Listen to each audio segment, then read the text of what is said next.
waaw jërëjëf xam nga Asma Khadija. le problème mooy xam nga yii moom ay problème yoo xam ne dañu ko doon woon parce que nguur gi fi jaar rek waxu gerte gi ñu ngi koy wax. waxu bay bi ñu ngi koy wax. et que ci wàllu gerte gi sax ma dégg benn kàngam bi mu ne Sonacos. Asma Khadija. waaw depuis jamonoy Sonagraine. mosuñu jënd lu ëpp 300 000 tonnes. te pourtant da nga dina gis ñi daaw heure bii boo ci tolloo. juste après nag ñu ngi doon ay 500 000 tonnes Sonacos. Asma Khadija chiffres yi ñu amoon. ba lu yàggul ki nga xamante ne moo di ministre bi As Diagne Mabouba Diagne. bu seq waxtaan ak ñi nga xamante ne ñoo di Le Soleil. mooy 909 000 tonnes kese la tolloon lépp loo xam ne ni xam nga. donc mooy wane ne la jigu ngand la xam nga. mais donc le problème pour man fondamentalement xam nga la mosoon nañu am bay bu baax. léegi est-ce que dañu dellu foofu li ñaan boo xamul foo jëm. da ngay dellu fi nga jógee te pour loolu nag. y avait des structures d'encadrement mooy Sonagraine bii ngay wax nii Israël mi nga am ba tey parce que lii seen liggéey la ñi nga xam ne ñooy def recherche scientifique ay ingénieurs lañ ak yooyu. est-ce que jox nañ leen ay moyens yu doy man je crois que problème bi foofu la mooy affaire problème bu xaalis bi nga xamante ni moom la Younoussa Baldé di souligner. parce que yéen yàgg nañ ko évoquer fii nii. fondamentalement Asma Khadija. waaw affaire allocation budgétaire la ñaata lañ pare. pour génne ko def ci mbay mi au lieu que nga jël xaalis yow lii sa programme mooy na nga ngay jëndee ay 50 millions député bu ne nga jox ko 4 50 millions. caisse noire bi nga xamante ne dafa araam. su ma sukkandikoo seen wax man jàpp ma ne lépp dafa araam soxla nañ ci tuuti rek loo xam ne nii pour def yenn activité ponctuelle la mais xaalis bu bëri boobu ñu nattal président de la république di ko nattal ay premier ministre nañ ko jël jox ko baykat yi. pour que gi ñu nekkee train de vie de l'état am na xaalis bëri boo xam ne daal tey ñu ngi koy yàq alors que dañ ko waroon jël jox ko baykat yi et puis ñiy wax ni ñu dëgg. daaw maa ngi fàttali ko heure bii ëttu yéenekaay bii tudd enquête dafa def un dossier ci affaire semence yi nii. ne kat gars yi dañuy bàyyi ba nga xamante ne kët nee na jon rek. ñu daal di gaawtu andi affaire ubbi marché semence yi nii. bu ko defee dafay am ñaam procédure dérogatoire maanaam da ngay contourner code des marchés bi ak yooyu noonu nga gaawtu def li ngay def après mu nekk taf yëngal ci pëcc xoo boobu nag souvent mooy andi lii comme ñoom loolu dañ ko fi fekk. véritablement amuñu excuse parce que li ñu waroon def mooy régler situation boobu xam nga chaque jour booy déglu ko mel ni Moustapha Cissé Lo fii Sénégal ñi fi nekk kàngam ci bay man je crois que le ministre Mabouba Diagne foofu la waroon commencer très bien f benn lël woo sax ñi fi nekkoon Pape Ablaye Seck ancien ministre bi nga xam ne c'est un expert am na benn raaya bu ñu ko jox démb rek defe naa au plan international sama nijaay Omar Seck bi nekk Jolof l'ancien conseil spécial en agriculture du président de la République comme mënoo xamoo nga laaj ñi mën ñu xam ñu mën la yoon bi mais di dem rek di jaawale cëng ak ngaay xàmmeetoo janj ak joor véritablement yaakaar ak gaawtu saa ñu jure doom rek rek am ca yoon. alors Simon Pierre Faye je pense que le monde rural nekk na loo xam ne ci nga yeroo war nga ci mën a addu gis nañ ni ñoom itam les agriculteurs indexent aujourd'hui leur ministre de tutelle de plus s'adonner à l'agrobusiness que de s'occuper justement de cette agriculture. Younoussa Baldé moom fi fekkul woon sànq c'est vrai que dans le monde paysan il y a beaucoup de récriminations en tout cas contre le gouvernement et d'ailleurs bu ñu pointer du doigt le ministre de l'agriculture ça veut dire que moom moo fi nekk moom moo nekk ci bopp secteur bi kon moom la ñuy waxal paysans yi bu ñu amee un interlocuteur ce serait le ministre Mabouba Diagne donc c'est tout à fait normal que ñu wax ak moom mais man li ma jaaxal mooy depuis je pense la date exacte c'est le 15 avril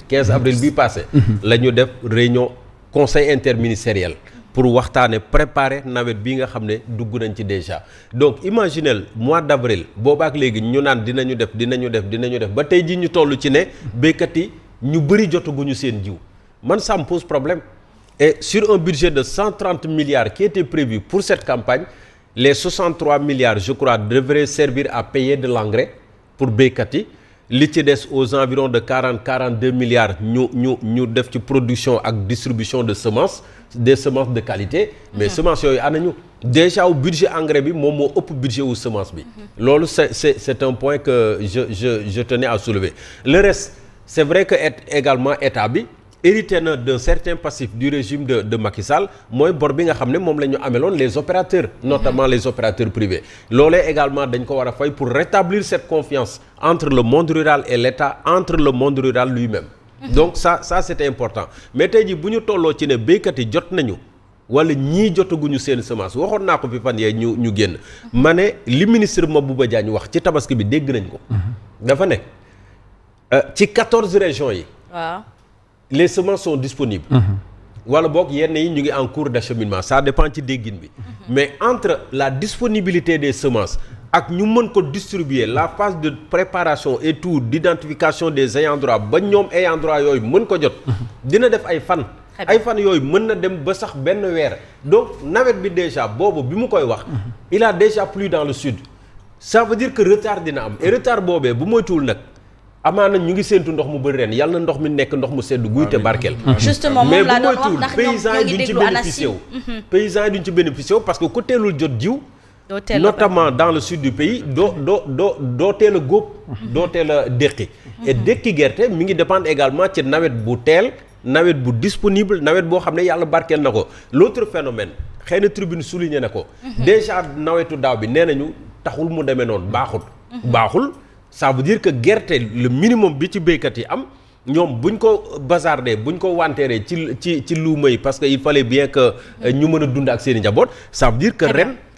jiw du bëri fan lay état bi di jëlee jiw fan la ko jëlee est-ce que jiw yi ñëw dina baax déjà yu daaw yi nee nañu baaxut est-ce que yu ren yi dina baax il faut également état bi mën a dalal xelu béykat yi. mais justement est-ce que la posture de l'actuel ministre de l'agriculture ne serait pas mieux su fekkoon nangu na ne jamono bi baykat yi di naan góob bi neexut ndax bi ñu góobee ba noppi dañu ne neexut ndax gerte gi boo ko ubbee dafay ndaw voilà dafay tuuti est-ce que du ci jamono jooju la waroon a anticiper nawetu ren gi ak distribution semence am na ñaari secteurs yoo xam ne doo leen cof da nga koy dénk ñu ko xam ñu maîtriser ko nekk ci muy am mbay ak napp mi moo tax ñaari secteur la yoo xam ne ñooy gën a souffrir ci booy seet ci ministère yi napp mi xoolal ñu andi la ñaan ñu ay problèmes yoo xam ne réglé woon nañ ko bu yàgg muy mbaali fele monofilament loo xam ne réglé woon nañ ko bu yàgg ñu andiwaat ko c'est parce que ki ci nekk ki ñu ko dénk gëw mu ne xam na ci lu bari nga ñëw ci mbay mi yow déjà mbay mi rek bi ñu dund bii passé doyoon na sëkk ngir ñu jël les devants ñu ne déetawaay ñu yokk budget bi yow ñu yokkal le budget problème yi di persister loolu c'est parce que ki nga ko dénk maîtriser wu ko. da nga bëgg a wax ne Mame Bouba Diagne maîtriser wul agriculture ñoom baykat yi ñoo ko wax damaa ko wax de. ñoom baykat yi ñoom ñoo ko wax. ñu def nee na ministre boo xam ne fu mu dem photo influence la gën a jege manul dara. photo wu groupe WhatsApp. mais yow ministère bu mel ni mbay mi nga bëgg ko yor ci groupe WhatsApp manul ne souveraineté alimentaire bi ñu bëgg dëgg ci réew bu ñu ko bëggee faw ñu am koo xam ne nii. xam na luy mbay te manqué fi de ci réew mi. très bien xam na luy mbay mais pourquoi lan la ñuy xaar pour def remaniement parce que à voir au rythme de ce que l'on voit dañuy gis ne ministère yu bëri dafay am ay manquements. waaw non mais rawatina bii. waaw mais coow li bëri na trop. waaw coow li bëri na pourquoi il n'y a pas de remaniement. si non coow li bëri na quoi mais remaniement ça dépend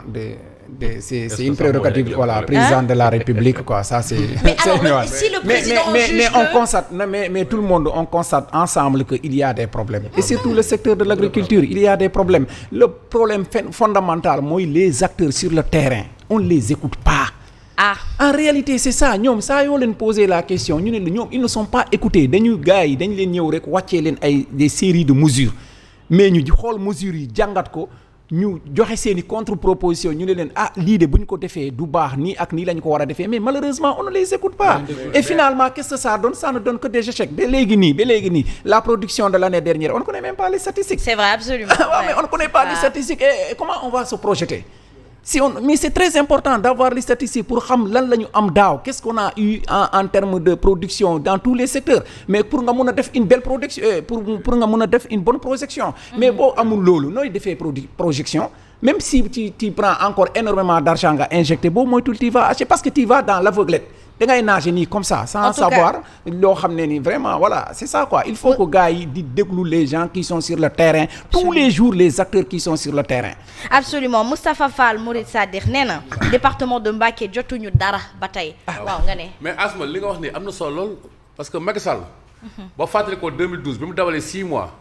lu mu dee am na 7 ministres yu bokkoon ci parti yoo xam ne jëlee nañ ko fi. parce que yëf yi doxutoon boobu mooy bi ñu naan dëkk bi dafa Macky. président Abdoulaye Wade. même chose boo xoolee defe naa au bout d'un an je parle sous le contrôle de Simon Faye qui est témoin de ce temps-là la sax premier ministre ba dem Asma Khalissa mënoo yor équipe boo xam ne technique bi doxul tactique bi doxul physique bi doxul li mooy problème bi tamit quoi xamoo 4-4-2 la ñuy football xamoo 4-3-3 la ñuy football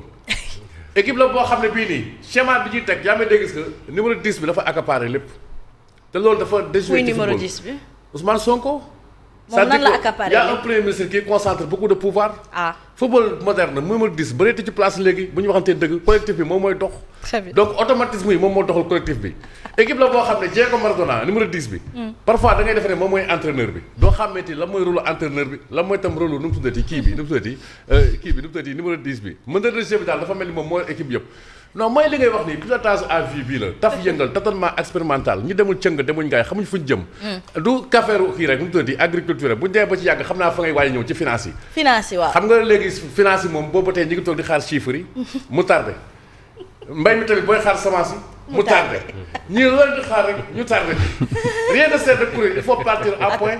parce que justement ca départ bala moom laa la waxal sànq yàkkamte ak gaawtu saa ñu doom da ciy am ci yoon ñi dañoo am problème organisation ak méthode bureau organisation ak méthode nag xaw ma ndax mi ngi am ba tey mais bu fekkente ne amatul foog ñu ressusciter ko parce que fondamentalement ñii loolu mooy seen problème. très bien Simon Pierre Faye il l'annonce tantôt maa ngi dugg ci rapport bi nga xamante ni dafa tardé ana lan moo ko tardé ndax chiffres yi ñu joxoñ ne dañ ko falsifié woon moom la ñuy rattraper pour peut-être édifier les choses am déet mais il y a un retard et ce retard Bougane Gueye Dany indexé woon na ay jamono yi ci ginnaaw ministre actuel des finances